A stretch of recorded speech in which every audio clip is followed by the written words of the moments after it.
privilégio poder investir esse tempo conversando com vocês, refletindo um pouquinho sobre essa que é uma das tarefas que a gente pode dizer é uma das mais importantes dentro do ministério pastoral, a pregação. Muitos de nós, pregadores brasileiros, gostamos desse ofício e estamos dispostos a crescer nessa área, né? A presença da gente aqui significa isso, aponta isso também.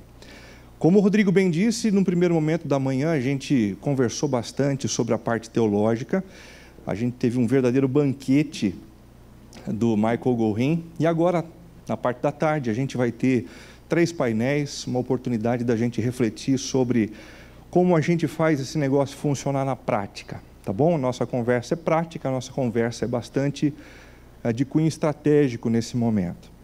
E eu quero conversar nessa perspectiva sobre a elaboração do problema e a aplicação da mensagem. Para isso, eu quero citar um erudito do Antigo Testamento, pregador expositivo da palavra também, chamado Alec Motyer. Ele que disse certa vez: os pregadores têm não apenas uma, mas 2 responsabilidades. Primeiro, com a verdade, e segundo, com o grupo de pessoas à sua frente, como eles vão ouvir melhor a verdade, como devemos moldá-la e expressá-la para que ela se torne familiar para eles, para que ela se torne palatável e tenha a audiência mais receptiva, evitando danos inúteis. Segundo Motyer, não basta que a gente se aproxime do texto bíblico de maneira cuidadosa, que a gente faça uma boa exegese da palavra e que a gente transmita com precisão aquilo que foi descoberto na nossa investigação. É importante que a gente também se comprometa com aqueles que estão diante de nós e dispostos a ouvirem a mensagem que vai ser pregada. O nosso compromisso com aqueles que estão diante de nós. Mas qual é o povo que está diante de nós? A quem nós devemos servir prioritariamente em nossos cultos públicos? A definição desse público-alvo certamente traz implicações muito significativas a respeito dessa tarefa. Tradicionalmente, na perspectiva convencional, o alvo da nossa pregação são os discípulos de Cristo, gente já alcançada, gente que já tem uma certa caminhada com Cristo, que frequenta a igreja já há um bom tempo e por isso mesmo conhece a linguagem, conhece os trâmites, conhece as brincadeiras, gente também que de alguma forma admira o nosso ministério como pastor da igreja, porque do contrário não estariam ali na igreja, estariam em uma outra igreja, ou então nós estaríamos em outro lugar. E gente que valoriza a palavra, gente que tem nas Escrituras a consciência de uma regra de fé e de prática, e gente bastante disposta à obediência. Normalmente, a maioria de nós, quando sobe no púlpito aos domingos, tem em sua mente esse público-alvo. E acaba moldando a tarefa da pregação pensando nesse grupo. Mas nós temos proposto aqui um caminho diferente e um ponto de partida diferente. Uma perspectiva missional que considera diante de nós não apenas aqueles que já são discípulos, mas aqueles que são não alcançados, que ainda não tiveram uma experiência cristã, que também são resistentes à igreja e que provavelmente chegaram com muita relutância à comunidade cristã. Gente que desconfia bastante das nossas intenções e da nossa honestidade intelectual para conversar sobre a vida, e também questionadores da palavra que não atribuem um valor devido às Escrituras, e por último, indispostos à obediência. Se a gente determinar que a gente vai olhar prioritariamente para os discípulos de Cristo, certamente nós os alcançaremos, mas não alcançaremos aqueles que são não alcançados, que são não cristãos. Mas se a gente olhar prioritariamente para aqueles a que nós queremos alcançar, que não são cristãos, certamente todos serão envolvidos, todos serão tocados pela mensagem que será anunciada. Essa história de pregar para não cristãos deve chamar muito a nossa atenção. Por exemplo, quando a gente não anuncia o tema da nossa pregação, a gente complica demais o trabalho dos nossos discípulos de Cristo lá da igreja. Eles vão conversar com os amigos e vão, por exemplo, convidá-los para vir à igreja. E na conversa o sujeito diz assim: vamos lá comigo, por favor, queria que você ouvisse uma mensagem bem especial. E o amigo pergunta: mas o que é que vai ser falado na igreja hoje? E então o pessoal da sua igreja diz assim: eu não sei. Essa história de convidar alguém para vir à igreja para ouvir uma mensagem completamente desconhecida, cujo assunto não é percebido, não é divulgado, é bastante estranho. É mais ou menos como a gente chegar para um amigo e dizer assim: que tal a gente assistir um jogo de futebol no Pacaembu? Legal, boa ideia, que joia, mas jogo de quem? E a gente responde: não importa, é um jogo de futebol. Claro que importa. A quem vai jogar importa. Então, portanto, a gente precisa divulgar o tema, a gente precisa mostrar com antecedência a relevância daquilo que vai ser tratado. Eu preciso perceber também a resistência das pessoas à igreja e com isso, usar um linguajar mais leve, mais solto, que possa acolher e incluir aqueles que não são cristãos. Eu preciso perceber que as pessoas têm desconfianças para comigo e eu não posso... Obrigado, viu? Eu não posso contar tanto com a aprovação das pessoas pela simples palavra que saia dos meus lábios. Eu preciso de um bom argumento, eu preciso de um bom arrazoado. Eu também preciso ser alguém que comunica o coração para que então eu consiga sabotar essa indisposição à obediência. Essa história de pregar considerando pessoas não cristãs e o desejo de alcançá-las, é algo que traz implicações significativas sobre a elaboração do problema e também sobre a aplicação da mensagem. Em que consiste essa tarefa da elaboração do problema? Eu procurei definir isso da seguinte maneira: a tarefa da elaboração do problema consiste em trazer à tona um cenário real, devidamente caracterizado pelo pregador, que desperte o interesse dos presentes sobre o tema proposto e cative sua atenção para o que a palavra tem a lhes dizer. O primeiro desafio, segundo essa descrição, é o desafio de trazer à tona um cenário real. Um cenário real. E como é que a gente faz isso? Uma primeira dica é através do uso de algumas histórias bastante envolventes. Eu lembro que há um tempo atrás, eu fiz uma série em Sorocaba chamada Efeito Colateral, Atitudes Inconvenientes, Consequências Inevitáveis. Eu queria trabalhar um pouco dessa história dos problemas que normalmente acontecem na relação conjugal, do quanto é complicado a gente não resolver pendências, continuar mentindo. E essa era a proposta da série. Eu introduzi da seguinte maneira, apresentando o tema infidelidade, o filme Infidelidade, que alguns de nós já assistimos, um filme que conta a história de Edward e Connie, um casal que aparentemente vivia muito bem, como muitos de nós, até que um dia Connie tromba com Paul Martel e aceita limpar-se em seu apartamento. E com isso, ela deu passos para correr um risco enorme. Os dois trocaram olhares insinuantes, gracejos, números de telefone, até que acabaram se envolvendo amorosamente. E essa é a história de muitos de nós. Em nosso caso, lá em Sorocaba, isso não era uma novidade. O aparentemente bem no relacionamento conjugal nem sempre é sinal de uma estabilidade garantida. Muitos casamentos aparentam estarem bem, mas na verdade não estão. Pequenas atitudes inconvenientes, como, por exemplo, pegar a carona com alguém ou ir para o apartamento de um outro homem, pode ser algo muito complicado para uma mulher, pode trazer consequências que são realmente indesejáveis. E prevenir e ajustar é sempre mais fácil do que consertar e remediar. Ou seja, eu usei um trecho de um filme que conta uma história que é muito próxima à história de muitos de nós, e das histórias vivenciadas no nosso contexto ali. Uma outra maneira da gente trazer à tona esse cenário real é através de paralelos significativos. paralelos com aquilo que a gente pretende acusar como problema para então ser resolvido através da aplicação da palavra. Um exemplo, há um tempo atrás, uma série chamada A Reinvenção da Vida. Eu queria estimular o desejo das pessoas de mudarem, de serem transformadas, transformadas na sua relação conjugal, transformadas como amigos e assim por diante. E o paralelo que eu encontrei para isso foi olhar para o Circo de Solé. O Circo de Solé que nasceu no mundo rural, mas que foi completamente transformado para ser uma realidade do mundo urbano, né?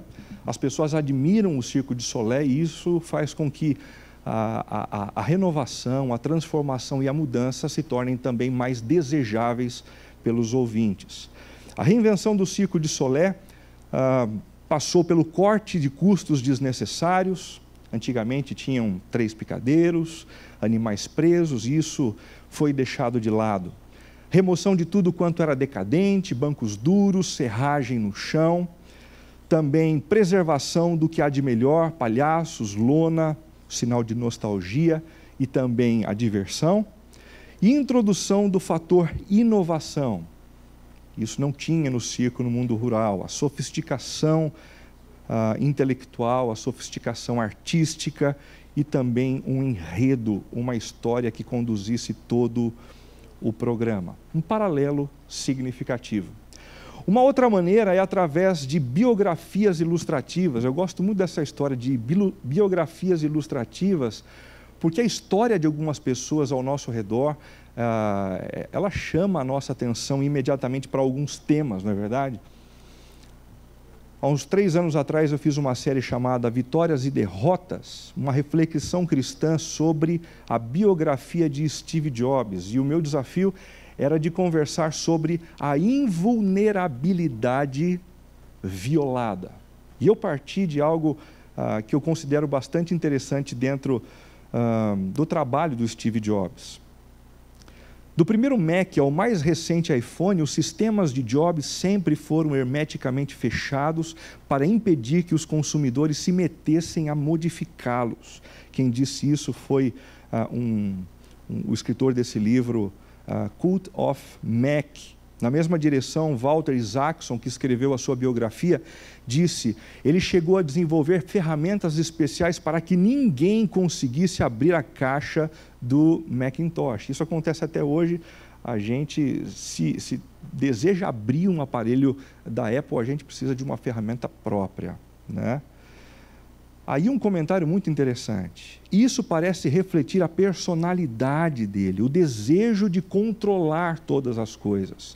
Ninguém vai violar os equipamentos que eu produzir. Ninguém vai ter acesso ao coração deles. Ninguém vai violar-me. Ninguém vai ter acesso ao que há dentro do meu coração também.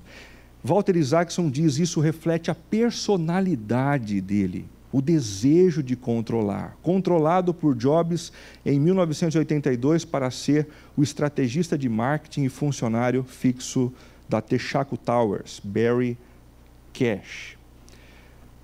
Apesar de todo o esforço, em outubro de 2003, ele foi a um urologista que o tratava e, após alguns exames, descobriu câncer no pâncreas que ameaçava a sua vida. E ao invés de submeter-se a uma cirurgia, adotou uma dieta vegana com cenouras cruas e suco de frutas, acupuntura, fitoterápicos e também paranormais. 9 meses depois, quando os exames revelaram o avanço do tumor, resolveu operar, mas já era tarde, o câncer se espalhou rapidamente. Isso não tem acontecido com muitos de nós, parecendo intransponíveis, fortes, duros, mas de repente somos assaltados por uma doença, por um problema. O paralelo está estabelecido através de uma biografia significativa. Uma outra maneira é através de questionamentos populares. Se tem uma coisa que chama muita atenção, principalmente das pessoas que não são cristãs, é a nossa franqueza em trazer à tona algumas perguntas que todo mundo faz. pelo menos no coração, mas muitos têm dificuldade de colocar sobre a mesa. Há um tempo atrás, uma série que nós fizemos em Sorocaba chamada Fé Sob Suspeita. E eu parti em cada uma das mensagens dessa série de uma suspeita diferente. A primeira eu chamei de suspeita científica. Como acreditar num Deus que não pode ser provado? E eu gastei boa parte da primeira mensagem citando textos de Dawkins e argumentos desse pessoal ligado à área da ciência para desqualificar a fé. E depois, no restante da mensagem, tentando responder essas perguntas e também pregar a palavra de Deus. A suspeita filosófica, como um Deus bom pode permitir tanto sofrimento? Uma pergunta que muita gente faz e que, se cutucada da devida forma, da devida maneira, traz à tona uma série de sentimentos que precisam ser tratados. A suspeita ideológica, como pode haver apenas uma religião verdadeira? Como assim só o cristianismo? Como assim apenas através de Jesus? São questionamentos que existem na mente de muitas pessoas que queremos alcançar. A suspeita histórica, como esquecer das injustiças cometidas pela igreja? Você quer que eu seja um cristão? Como é que eu posso esquecer dos massacres, dos açoites, das injustiças e de tudo o que de errado foi cometido ao longo da história? E por último, a suspeita teológica. Como crer num Deus que manda pessoas para o inferno? Não dá para conceber um Deus assim, Renato. Um Deus que manda pessoas para o inferno. Então, gastei um bom tempo falando do argumento dessas pessoas, das dores dessas pessoas, para então responder essas perguntas de maneira intelectual e teológica também. E como é que a gente pode caracterizar esse cenário que nós criamos através dessas histórias, biografias e etc. Em primeiro lugar, através de algumas citações imparciais. Uma coisa é a gente citar um pastor para falar a respeito do que ele pensa do momento em que a gente está vivendo, o momento socioeconômico. Uma coisa é a gente pegar um teólogo e perguntar para ele o que ele pensa a respeito dos relacionamentos na sociedade contemporânea. Outra é a gente pegar alguém do próprio mundo contemporâneo para dizer, olha, de fato as coisas não vão bem.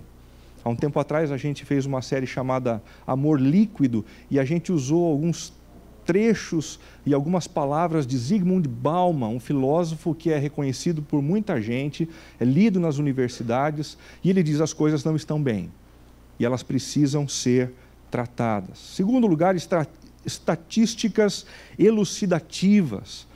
Existem muitos sites de pesquisa sobre as mais variadas áreas e essas estatísticas, quando mencionadas no momento certo da mensagem, acabam qualificando e caracterizando o cenário que a gente deseja pintar. Em terceiro lugar, depoimentos qualificadores. Uma coisa é a gente falar a respeito da grande quantidade de pessoas que anda sofrendo de depressão. Outra é a gente citar o depoimento de algumas pessoas que são expoentes na sociedade, dizendo: eu estou passando por isso, eu estou sofrendo esse tipo de coisa. Quando a gente cita, por exemplo, Madre Teresa de Calcutá dizendo: esse negócio aconteceu comigo. Quando a gente cita Martin Luther King dizendo: esse negócio aconteceu comigo, a gente coloca o coração das pessoas muito mais próximo do ambiente que a gente deseja criar para então semear a palavra. E por último, alguns arrazoados perspectivos. O que são esses arrazoados perspectivos? É quando eu pego uma tese a respeito do ambiente que eu estou vivendo, do meu momento na sociedade, e eu começo a descer um pouco mais, a aprofundar um pouco mais. Há um tempo atrás, uma série lá em Sorocaba chamada Rumores da Terra do Nunca. Você deve se lembrar que a Terra do Nunca é a terra de Peter Pan, o lugar onde as pessoas não crescem, apesar de adultas, né? Isso nos faz lembrar da adultescência que é tão comum, tão natural nos nossos dias, né? O pessoal já velhinho vivendo como um adolescente. Mas para caracterizar isso é importante alguns arrazoados perspectivos.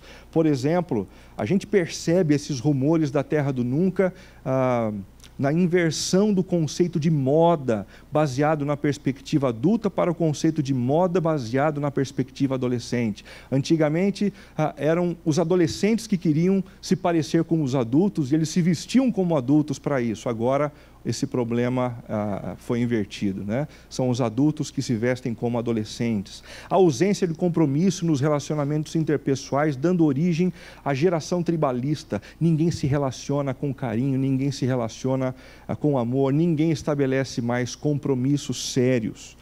O vício por esportes, games e outros eletroeletrônicos, inviabilizando a construção de relacionamentos saudáveis.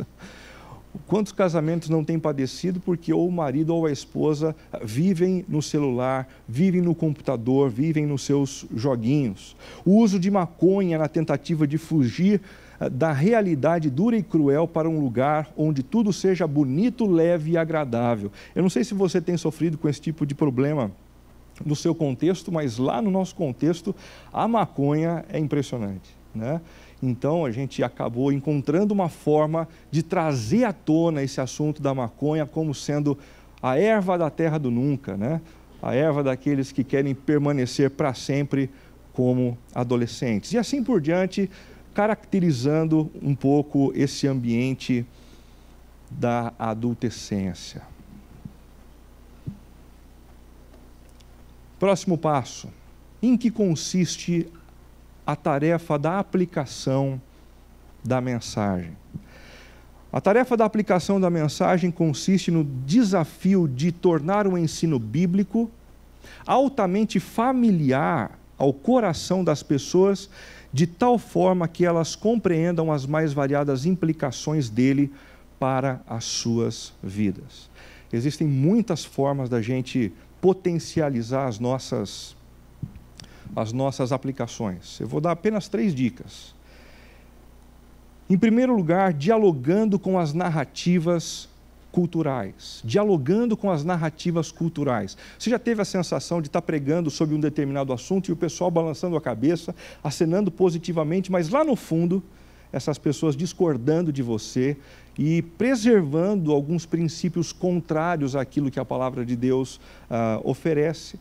Isso acontece quando a gente não consegue dialogar com as narrativas culturais que estão por trás do aceno da cabeça dessas pessoas. Que narrativas são essas? Alguns exemplos.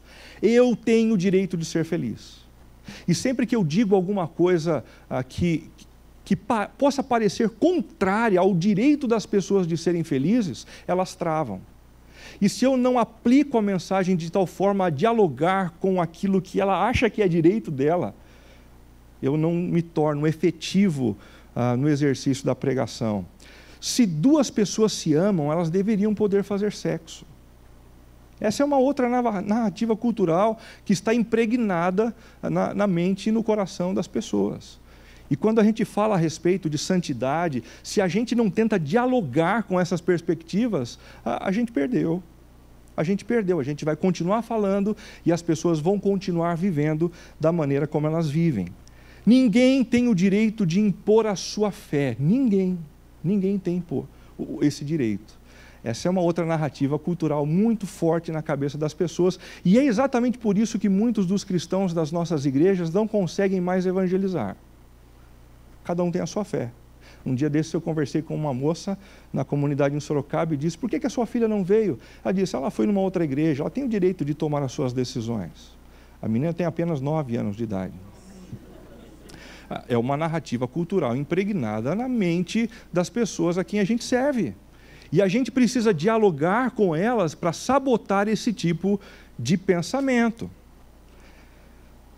O pastor Tim Keller diz que existem pelo menos 3 narrativas matrizes que estão por trás de todas as outras que eu acabei de citar. A primeira delas é a narrativa da identidade. Você precisa ser você mesmo. Para você ser autêntico, dizem as pessoas da cultura, eu tenho que tomar as minhas próprias decisões, desconsiderando a influência dos meus pais, da sociedade e desconsiderando também aquilo que diz a Bíblia e a religião. Em segundo lugar, a narrativa da verdade. Você decide o que é certo e errado para você e ninguém vai tomar essa decisão por você. Você tem esse direito. Em terceiro lugar, a narrativa da liberdade. Você precisa dizer sim. E é só quando você consegue dizer sim para os seus impulsos, para a sua vontade, e sai do armário, que você então é alguém feliz e realizado. Como é que a gente sabota esse tipo de pensamento, esse tipo de narrativa presente no coração das pessoas? Em primeiro lugar, apontando a sua incoerência. Viu, eu sei que nesse momento você está pensando aí, que não é justo ninguém impor a sua fé sobre o outro, e que eu não deveria fazer isso, e que ninguém deveria fazer isso. Você já considerou também que esse seu pensamento é incoerente? Quando você pensa assim, você não pode fazer isso, você está impondo o seu pensamento sobre o meu. É incoerente. Em segundo lugar, apontando a sua instabilidade. Ah, você tem o direito de ser feliz? Ok. Mas para isso você vai passar por cima do direito de ser feliz da sua esposa. Lute pelo seu casamento. Porque é instável essa coisa de você dizer, eu vou lutar pela minha felicidade e passar por cima da felicidade dos outros. E, em último lugar, apontando a sua destruição ou o seu poder de destruição. Quantas pessoas não foram destruídas pensando assim, tornando-se verdadeiros escravos da própria cultura. Em segundo lugar, e penúltimo lugar, denunciando os deuses funcionais. É muito importante que na aplicação das nossas mensagens a gente denuncie que as pessoas têm outros deuses, muito embora elas não gostem de admitir isso. Jesus fez isso de maneira muito oportuna. Ninguém pode servir a dois senhores. Ou serve ao Senhor Criador dos céus e da terra, ou serve a Mamon. E com isso Jesus está denunciando uma divindade. O Dr. James Houston disse certa vez, pastorear é a arte de nomear pecados. E se a gente não faz isso, a gente acaba destruindo a ponte que levaria os nossos ouvintes até aos pés da cruz de Jesus. Deuses funcionais são inúmeros na nossa cultura: dinheiro, sexo, poder, carreira, imagem, e domingo após domingo precisam ser denunciados através da nossa pregação. Em último lugar, uma última dica sobre a questão da aplicação é comunicando de coração para coração. Se eu quero ser efetivo na aplicação da palavra, da pregação, eu preciso falar do meu coração para o coração dos meus ouvintes. Eu preciso considerar que é o coração, biblicamente falando, o centro de comando, não apenas dos sentimentos, mas também das nossas atitudes, dos nossos afetos. Eu preciso aprender a falar ao coração. Há pelo menos duas maneiras de não fazermos isso. Em primeiro lugar, seguir firmemente ou friamente um texto ou um contexto, fazendo o trabalho de legista, né? Não basta que eu simplesmente passe pelos itens, passe pelos tópicos, sem levar a mensagem ao coração das pessoas. Em segundo lugar, falar apaixonadamente o tempo todo. Tem gente que é frio pra caramba, mas tem gente que é apaixonado o tempo todo e fica o tempo todo martelando naquela altura para tentar convencer e tocar o coração das pessoas. Certa vez alguém disse que ficou muito espantado quando chegou perto da casa de alguém que morava perto de um lugar onde passava trem. Um grande barulho quando o trem passava. E ele perguntou assim, como é que você consegue viver com essa história do trem passando toda hora aqui, nessa intensidade, com esse barulho todo? Ele disse, que trem? Eu nem consigo perceber mais, porque eu já estou tão acostumado, né? O tempo todo passa o trem, eu não ouço mais o trem. É exatamente o que acontece no meio das nossas pregações, quando a gente começa o tempo todo, na mesma altura, na mesma velocidade, gritando o tempo todo, é trem passando. E as pessoas percebem isso e deixam o trem passar. Mas quem deseja falar de coração para coração precisa ser primeiramente desconcertado pela palavra. Não dá para a gente pregar e preparar a mensagem rapidamente, a gente precisa de tempo. A gente precisa de tempo não para montar a mensagem, Mas a gente precisa de tempo para ser primeiramente desconcertado pela palavra. Se eu e você não formos desconcertados pela palavra primeiro, nós nunca conseguiremos falar ao coração das pessoas. Eles percebem isso.